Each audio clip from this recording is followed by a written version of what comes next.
You are listening to the Slow Living Podcast, and I'm your host, Stephanie O'Day.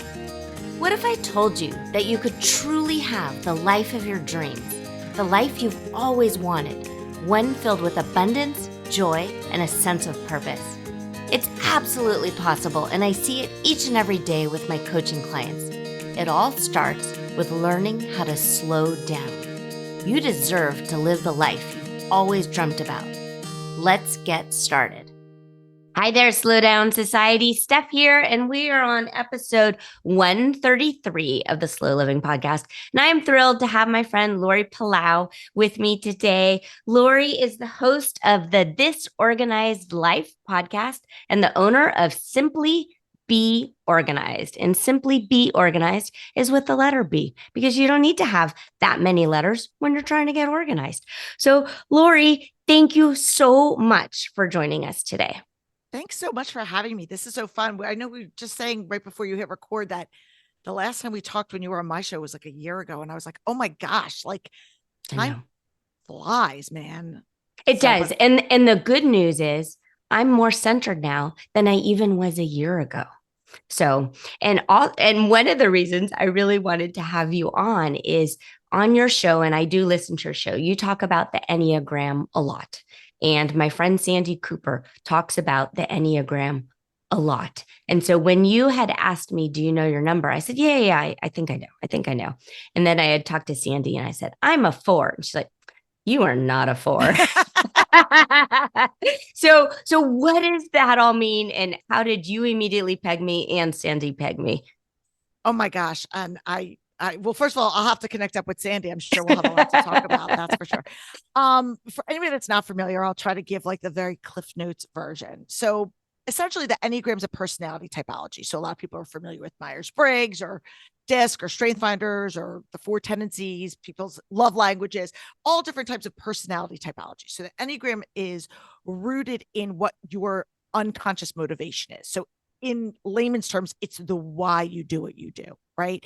And there are 9 core types, and the Enneagram has a lot of different layers. So the more you peel back, it's like, there you go. But what really drew me to the Enneagram, and I've always been somebody that's fascinated with personality typologies of any kind, just kind of learning like a little bit more about self-discovery and how it can not only what it reveals about me, but also the people in my life, relationships, my spouse, my kids, coworkers, whatever.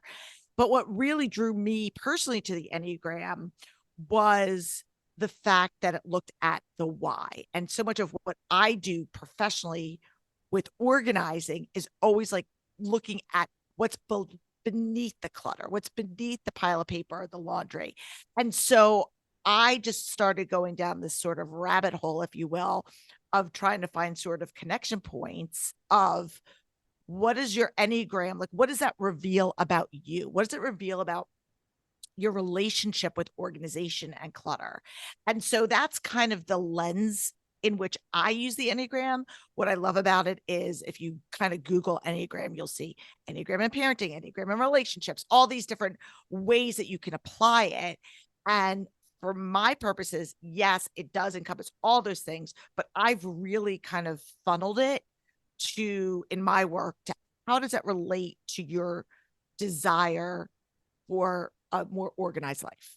Yeah, no, absolutely. I think what you did makes so much sense. And with the women I work with, depending on their personality type, sometimes they beat themselves up because they didn't do it the quote unquote perfect way or the right way. And other people are like, whatever, just rub some spit on it, you're fine. And a piece of me would like to be a little bit more calm and relaxed, which is why I probably am fascinated by slow living and peace. It's because I am my own best student, and I hunger for this. And it was so interesting because I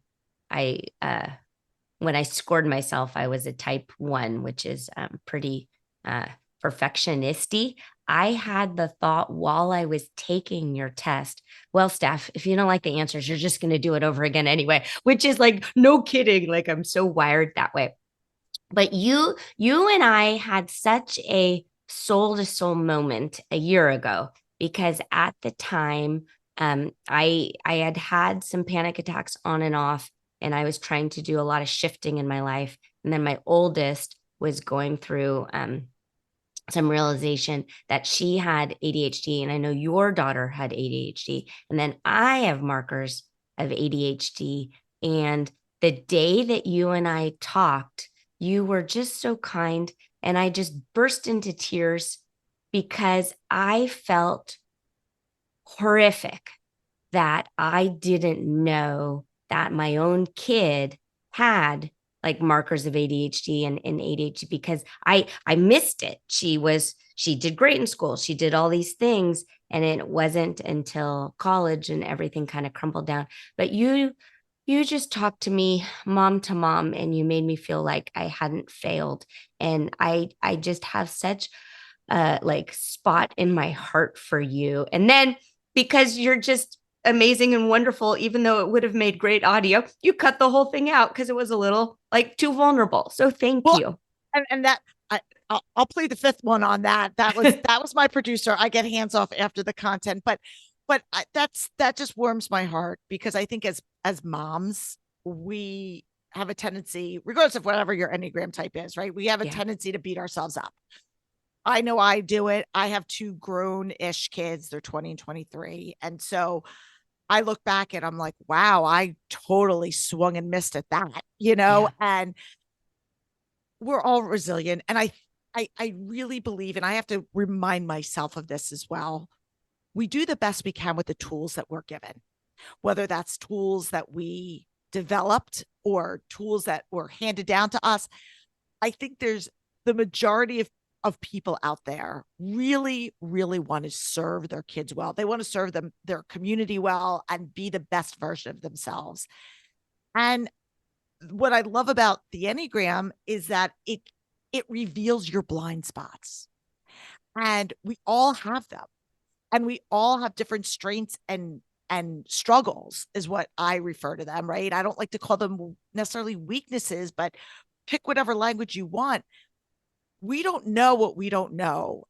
And so if you are used to just going through life kind of thinking this is the way it is, and as somebody who's a perfectionist, somebody who's constantly got an internal critic that's beating themselves up and telling them they have to do better and revise and all the different characteristics and nuances that are kind of attuned to your type, that's just how you operate. And until it's like the light is shown and you're like, wait, there's another perspective that you can then, I say, add another tool to your toolbox. And it's like developing a muscle that just isn't being used. And so that's what I love about the Enneagram in particular, is that it allows you, it gives you these tools and allows you to have some grace and empathy. And I think through that process, there is a little bit of grieving of like, wow, I was not the best version of myself. But again, we're humans and we're all learning. Yeah, I think so. In the framework that I teach, it's mindset plus action plus consistency equals success. And what happens is when you don't know deep down inside who you are and how you tick, which is the mindset thing, you start actioning. You're like, oh, I'm going to download this PDF and it'll fix it. Or if only my husband did it this way and followed this particular recipe, it will be fine. And by recipe, I'm not talking about a crock pot recipe. I'm talking about like, quote unquote, how to be a perfect husband. But knowing who you are before you bring in these other variables that you can't control is so just amazing and important. And that's why sometimes this cleaning checklist or this eating plan or this workout plan, it just literally doesn't work. And it's not because you did something wrong. It's because it's not aligned to how you tick and how you think and how your body reacts to things. And it sounds silly because sometimes you're not actioning when you're taking the time to really deep dive and get to know yourself. But that's where the momentum growth happens. That's when a few years from now, you look back and you're like, I don't even recognize myself. Yeah, absolutely. And if I can just kind of piggyback on that, I think you said a couple of things that really stuck out to me. And I'm all about action, right? I'm a doer by nature. Like I'm a doer. And in the Enneagram, to oversimplify, right, is we make decisions one of three ways: thinking, feeling, doing. So we all have within your Enneagram type, and there's the nuances of all the types. And I'm going to just, for people that aren't familiar, in the spirit of time, we're going to link to like a freebie that gives you a summary. I call it my Enneagram cheat sheet. So it goes through all the types. It talks about kind of some overarching things about them. So if you're not familiar, don't worry about it. Yeah. We'll put it in the show notes, and it'll take you directly to Laurie's quiz, which is, honestly, I've taken a lot of quizzes, Laurie. I like yours the best. Oh, you're so sweet. But I think really what I want people to take away is regardless of numbers, types, whatever, we all make decisions through either thoughts, feeling, or action. And depending on who you are, you lead in one of those areas. And one of those areas you use the least. And so for me, when it comes to organizing, that was like a light bulb moment, because I'm somebody who's a doer. I don't really use feelings. I'm an Enneagram 8. They're like the take charge, do it people. Shocker. And for me, I am very process driven. That's just kind of how my brain works. And I don't bring emotion into the decision making a lot. And when it comes to organizing, that serves me very well, because I don't get hung up in that feeling. But for a lot of people who really do make their decisions more emotionally based of how is this going to affect other people, whether it's sentimental or guilt, and there's all these other things. And I talk a ton about emotional clutter being a real bottleneck for people in taking action. That was like game changer, because it wasn't an excuse, but it gave such context and clarity for me to go, oh, okay, so I get it. Your decision making isn't based in like logic. It's based in feeling. It's based in emotion. So the strategy of just do one in, one out is never going to work for you. It's going to be counterintuitive. So we have to find another way to get you there. And it doesn't mean that if you're someone who's like overly feeling, that means you're destined to be disorganized. It just means we have to apply different rule book.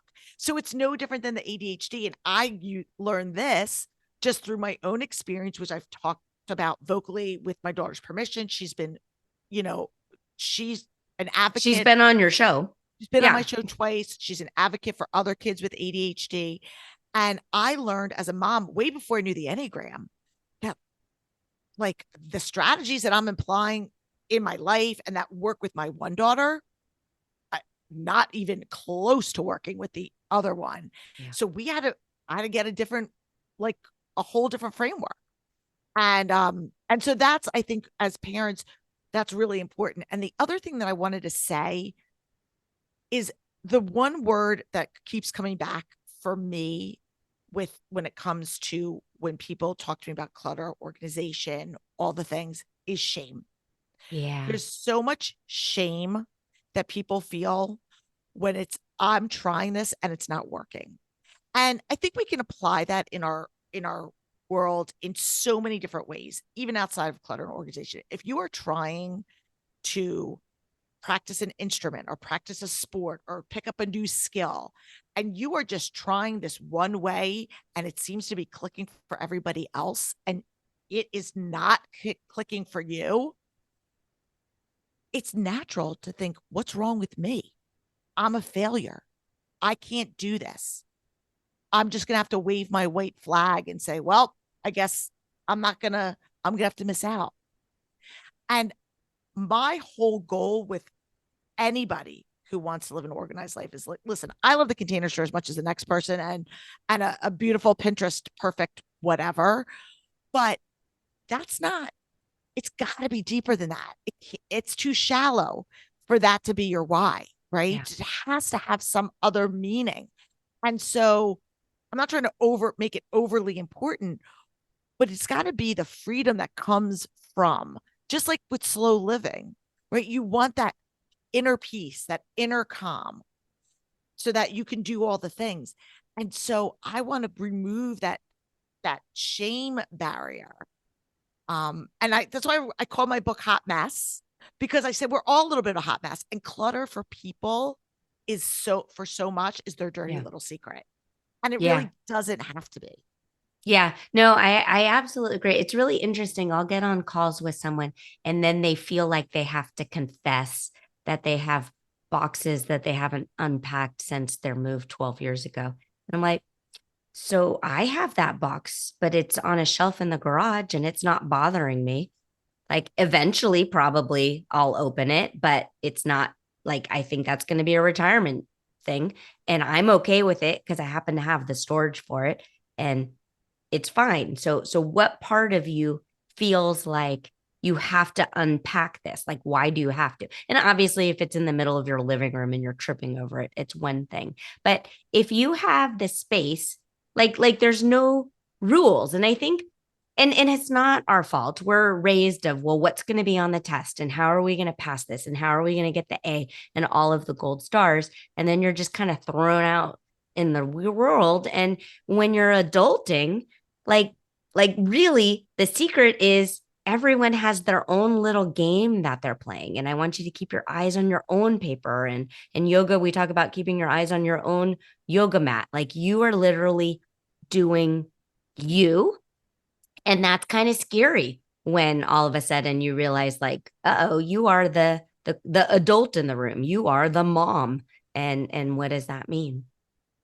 So I agree with you so much. And it's so hard. It's easier said than done, right? Because we have all of these visual distractions at our fingertips for better or worse, right? So you can look to say, hey, I'm struggling. My kid was just diagnosed with ADHD, and you can go to the internet and The find, internet. right. And you can find wonderful resources to help you, to make you feel less alone, to give you guidance and perspective and resources and all the things.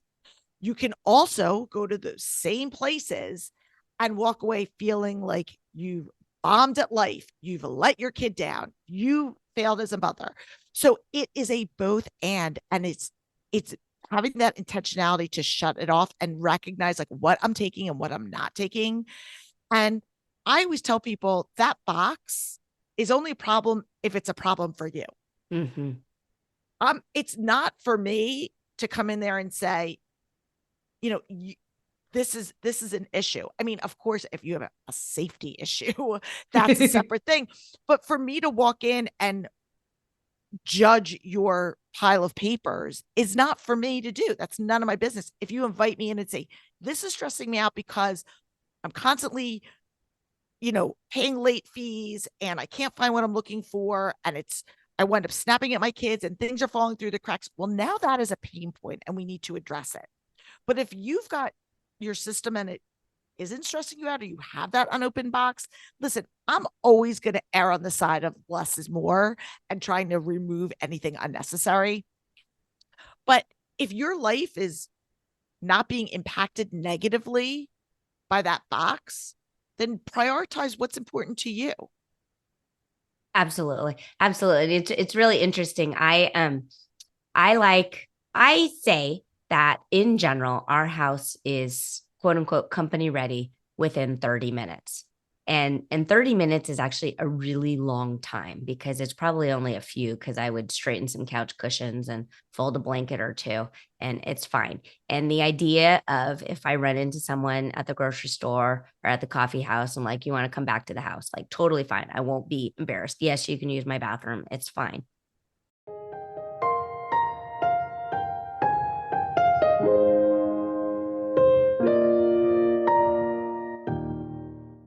Hey there. Are you looking for an easier way to meet your goals without sacrificing your ethics or morals? If so, you're going to want to check out the new masterclass I recorded on how to achieve more by learning how to slow down. I know it sounds like an oxymoron, but I promise you that this is a proven system that works. If you are ready to finally meet your personal and professional goals without sacrificing yourself or your sanity, check out this new recording at stephanieoday.com/masterclass. Okay, back to this week's episode.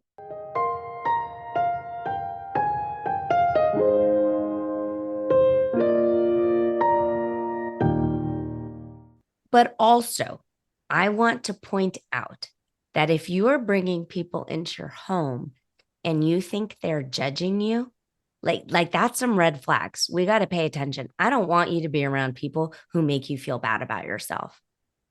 Totally. Oh my gosh, 100%. And most of the time I find it's fake news that we're telling ourselves. Most of the people are making those judgments on themselves based on something that they're seeing two-dimensionally in a screen of, oh, I'm looking at somebody's Instagram highlight reel. I'm looking at a blog of this is what somebody does for a living. I tell people all the time, I mean, my house is organized. I know where things are, but my house isn't perfect by any stretch of the imagination. Yes. I don't pretend it to be. And I don't spend 5 hours a day cleaning my own or organizing my own house. I work with clients, helping them to do that and teaching them strategies, but it is, again, it's so that I want people to be able to practice that hospitality. I love what you said, that I can, have somebody come over and feel comfortable. I've talked to so many people that are like, I don't want to have people in my house because I'm embarrassed because of this. And my goal is I want you to be able to help shift that so that you don't have to apologize. You don't have to hide. You don't have to be embarrassed. And whether that means, okay, maybe your house is a little bit more disorganized than you would like it to be. Okay, let's put some stuff in practice. But also let's readjust the bar that you're setting for yourself. Yeah. Yeah. And I think also people are quick to label themselves negatively, like, I'm just so disorganized. I'm so messy. I'm a hoarder. Like, chances are you're not actually really a hoarder if you rewash your Ziplocs and you have a drawer of Ziplocs. Like, no, that's actually a really good idea. You're not a hoarder. So let's kind of calm down a little bit and give yourself some grace. Wait, do you rewash your Ziploc bags? Oh, I do. You do? How many Yeah. times? Until they fall apart. Okay. Hey, good for you. If that makes you happy and it's not impacting your life, go for it. No, it's not. So like the old school baby bottle plasticky rack thing with a little thing. Yeah. So they're great for rewashing Ziploc bags. Not raw meat. That's disgusting. But yeah, like crackers, Cheetos, totally. Yeah. All right. There you have it. Laurie. Okay. So everything you've said, I completely agree with, which is why we're friends. Is there anything that you have come up with the women that you work with or people who have gone through your Enneagram and they think like, oh, I don't fit this way. I am the anomaly. I do not fit a mold. And because of this, I cannot get organized. Yeah. So I'm going to answer it kind of two ways. So when it comes to the Enneagram, for sure. And just again, very 10,000 foot view, there's 9 different types. Everybody's got their distinct characteristics.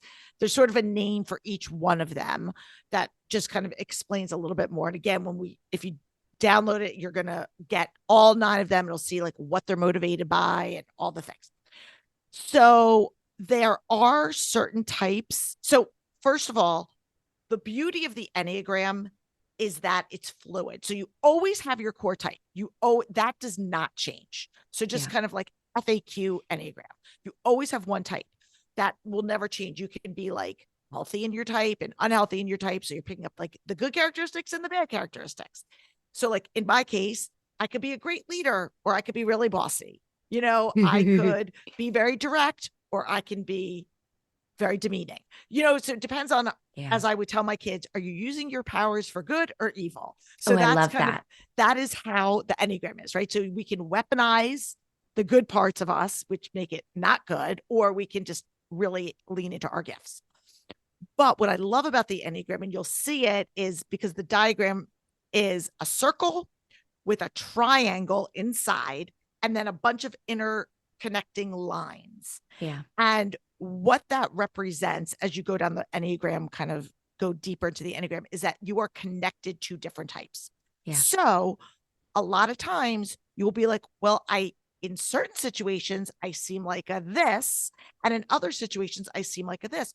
Well, that makes sense because as we move through life, as we go through different experiences, when we're stressed, we pick up characteristics of over here. When we are doing, where we're thriving and we're in our zone, we pick up characteristics of this type. At the end of the day, our core motivation is what never changes. So it makes sense when people come to me and say, I'm not really sure. And so one of my defaults, which isn't 100% fail safe, but when I'm having a conversation with somebody and trying to help them figure out like, what is your true Enneagram type, I will always come back to what is the core way that you make decisions? Do you make it and there are some people that definitely know, they're like, oh my gosh, I feel everything. And there are some people that are like, oh, I'm in my head, I have to think it through. Some people aren't sure, and that's okay too. But I usually, if you know that off the top, then that will narrow you down to at least one grouping. And then it's like, okay, let's dive a little deeper into each one of those and usually be like, oh yeah, that's not me. Oh, that's not me. And so it's a sort of a process of elimination. And the value of knowing it is just, again, not so that you could say, well, I'm just destined to be disorganized or I'm destined to be a control freak. I know that this is how my natural pull is. We want to try to I hate the word balance, but we want to try to recalibrate so that we can use all three of those thoughts, feelings, actions when we're making decisions. I like that. And I absolutely agree with you. It's interesting because I knew we were going to talk about this. I threw it up on my Facebook page and I asked the people, I said, do you know your Enneagram type or your Briggs-Meyer type? And what are your thoughts? And most people played the game and immediately start explaining, or they wanted to know more. And then I had a few who are like, oh, it's pseudoscience. It's stupid. It's just like your horoscope. It's just like whether or not you're aligned with the moon and that kind of stuff. And it's interesting because I have my own thoughts when I see that kind of stuff. But I think in general, my idea is, and then we'll let you share yours, is if this feels off to you or skeptical or you think it's phony baloney, I don't care. Like you do you. It's literally just a tool to help you, if you want to, know yourself a little bit better. If you're already 150% perfect in all the ways, you're probably not going to listen to me anyway. I say, so I'm actually really glad that you brought this up because it's something that I think is really important. And obviously I'm super passionate about it. I'm super passionate about people not having clutter and like living their life so that they feel good about themselves with purpose.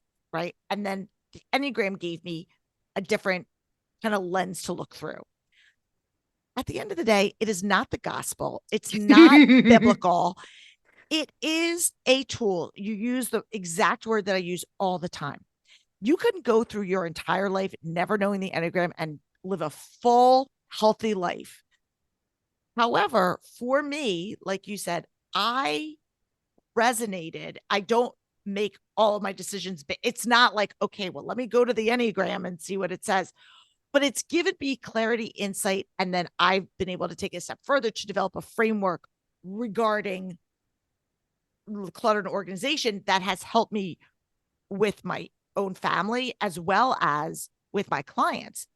So if it's not for you, that's fine. It's just another way to look at things. And again, for me, from a professional perspective, it's allowed me to be better at understanding where my clients are struggling.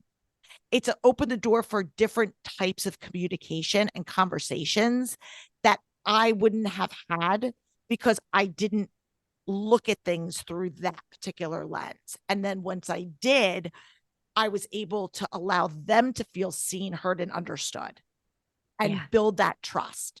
So it's not, again, your life is not, it's not, I don't want to make it more over important than it is, but I will say it has really been a game changer in how I communicate, how I understand. And if I could just tell a quick story about. I'm not in a rush. And honestly, I could talk to you all day, Laurie. Oh, So you're so it's sweet. fine. So my husband Josh, we've been married for like almost 26 years, and he traveled a ton when my kids were little. So I always said I was like a single mom with a paycheck, and he would leave before they got up in the morning and got home after they went to sleep. So I was doing all the things. And when he would come home, a lot of times I was just kind of cleaning up, whatever. And he would walk in the door, and before even like putting down his bag, he would start just picking things up.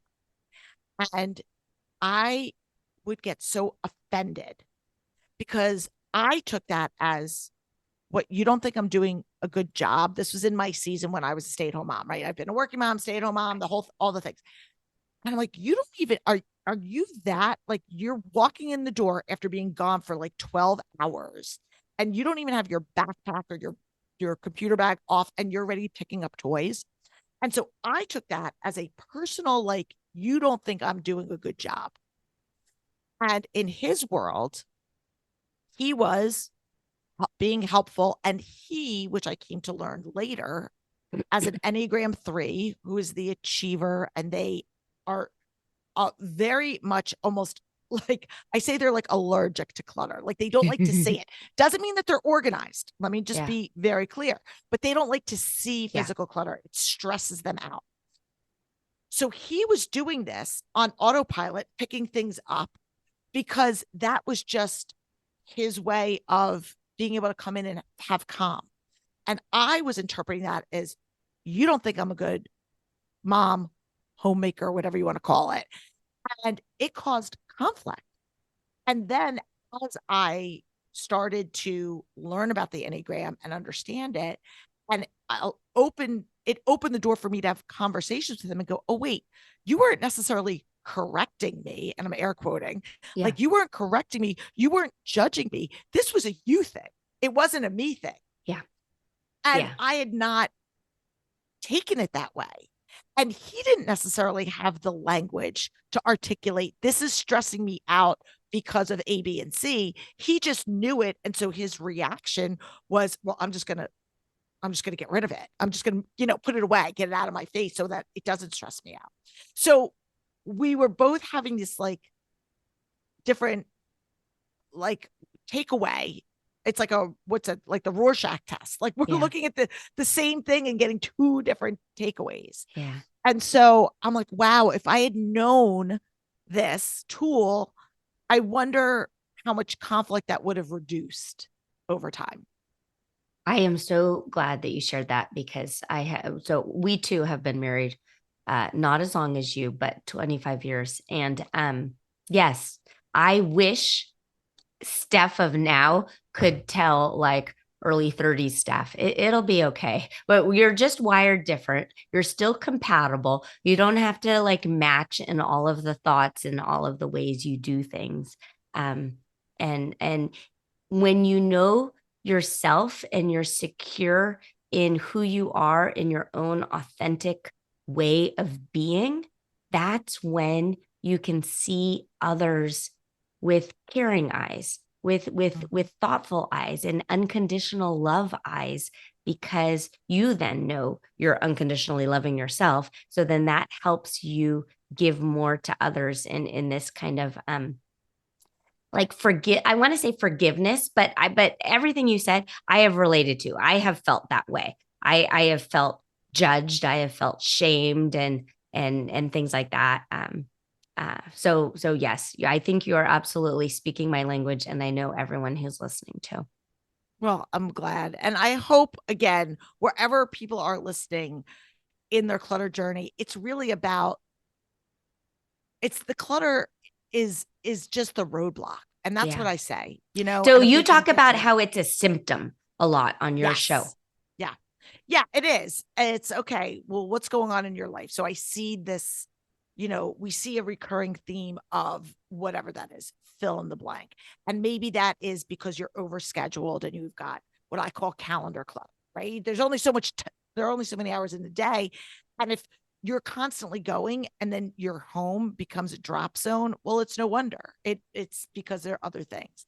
If you are somebody who loves to shop, and I'm not judging anybody for doing that, and you're constantly buying, but the influx is coming in faster than stuff is going out, well, then you can run into a volume issue because we have to kind of figure that out. So it's just understanding your how you're wired and what your habits are. What needs to change? And it doesn't mean like, oh my God, you have to change everything, but it's what do we need to account for? What is the system? What is the strategy that is going to make sense for you in this season of your life with your lifestyle, whether that's you're a mom with little kids at home and you're like, I need to have things working like a well-oiled machine, or maybe you're an empty nester and you are like, okay, I'm in a different season now and I could focus a little bit more on myself because for so long I was just running on autopilot with the kids. And, so depending on where you are and what's going on in your life, you're going to lean into different places. And that's just natural. Yeah. Yeah, absolutely. Laurie, thank you. Thank you for spending so much time with us. We will link to your quiz and to your website and to your hot mess book. I greatly appreciate all of the love and the wisdom you've shared today. Well, thank you. And it's my pleasure to share with your audience as well, because I love all that you do. So thanks so much. Absolutely. All right, Slow Down Society. Consider yourself loved and hugged. I think you are absolutely wonderful. And I will see you again.